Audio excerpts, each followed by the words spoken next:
ayan po, mag-steam po tayo ng eggplant.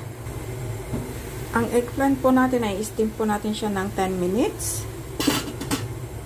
At syempre po, ang kapares po ng ating eggplant ay roasted duck. At yung sibuyas po na pinabrown po natin ay lalagay po natin sa top ng ating steam na eggplant. Tapos lalagyan lang po natin ng soya sauce sa top at okay na po. Yan ang ating roasted duck. Yummers!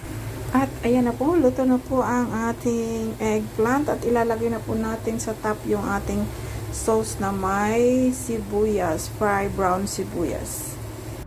At ayan na po, nilagay na po natin sa top yung ating sibuyas na pina-brown at ilalagay ko na rin po yung sauce. Soya sauce lang po yan, mga inday. Yan, ganyan lang po, doon po sa mga bago. Ayan, very easy